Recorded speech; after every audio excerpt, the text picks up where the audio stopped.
Alright, welcome back.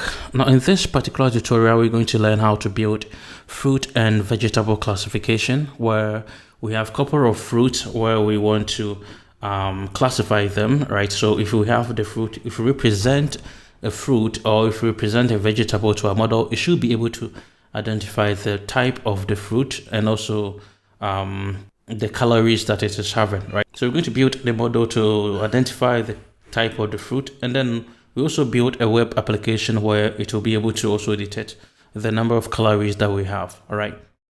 So let's see. We're going to do this thing from Kaggle, as I mentioned earlier on. Right. So let's go to let me do it from scratch for you to see how it is done. Right. So if you don't if you've not created a project yet on Kaggle, right, this might be your first time that you're creating a project on Kaggle, right? And if you want to go for Kaggle competitions and or maybe for your own learning purpose, it's possible. I mean, it's good to know how to use Kaggle notebooks. Okay, so that's what you're going to do in this tutorial. All right, so when you come here, you can just click on sign in, and then you sign in, or can just sign in with Google. Okay, so for instance, over here, I'm just going to click on sign in, right? And then I'm going to sign in. If you click on sign in, you're still going to sign in with Google. So maybe you should just sign in with Google without doing all these things, right?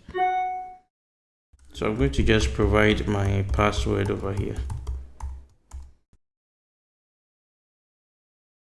All right, so once you sign in, so if you have a two-step verification, then you have to verify. So I'm just verifying from my phone, and yes.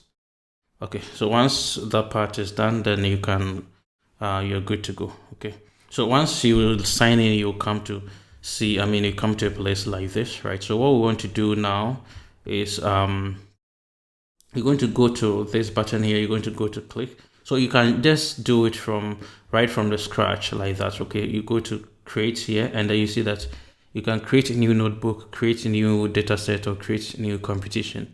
Okay, in this case, we want to create a notebook, so you click on create a notebook.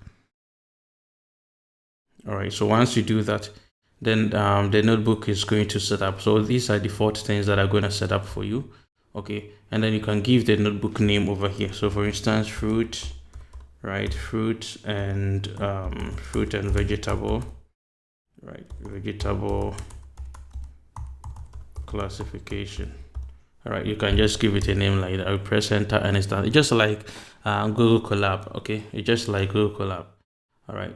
Right, so if you type a title and the title is already there, you're going to see it over here, right? And then it will ask you to choose a different title. So I'm just going to maybe do it this way and then see.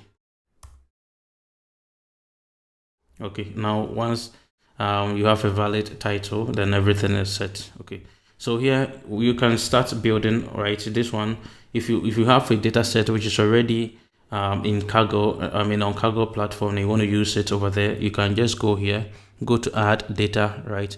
If you click on that, it's going to pop up here, and then you can search through numerous data sets that they have, right? Or you can just search. So for instance, we want to use the fruit and the vegetable, right? Fruit and vegetable. Let me see. Okay, once you type it, you see that is there, fruit and vegetable image recognition. So that's what we're going to use, and then you click on add. Okay, once you click on add, the data set is going to be added, right? And then if you click on data, you see that is there, fruit and vegetable image recognition, right? So it's there. If you click on this here, you see that we have the test and then the train and validation. If you go into that, there are a lot of the different fruits over here, and fruit and vegetables meshed together, right?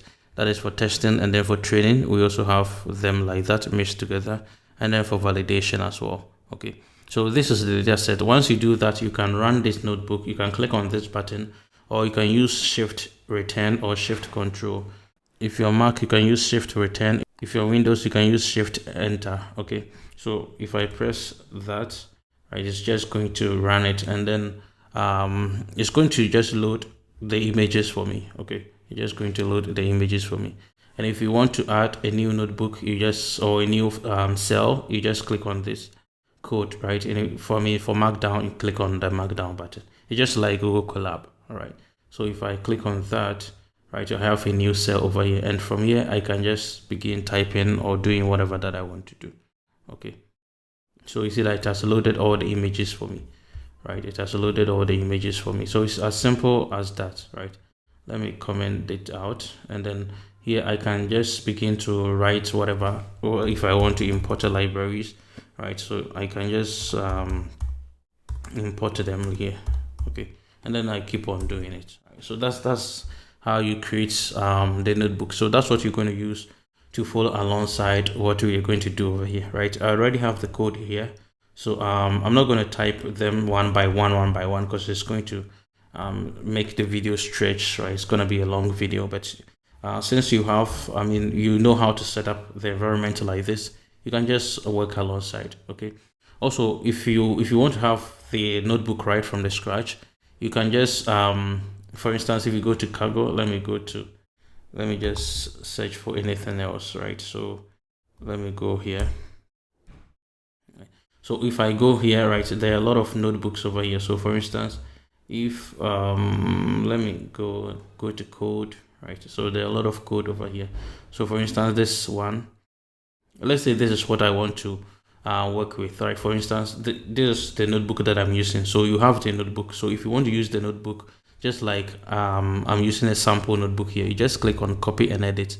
Once you click on copy and edit, you're just going to copy it, and then you have it in your own environment, okay, where you can edit it, right? It turns to an edit mode where you can easily edit it. Okay, that's what happens, right? So the one that this one is in edit mode, so you can see that save version over here, but in your case you will see copy and edit over here.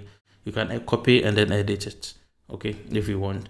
All right, or you can start from the blank one, like I showed you. You can start from blank one and then you type alongside as I am doing. All right, okay, so let's walk through step by step.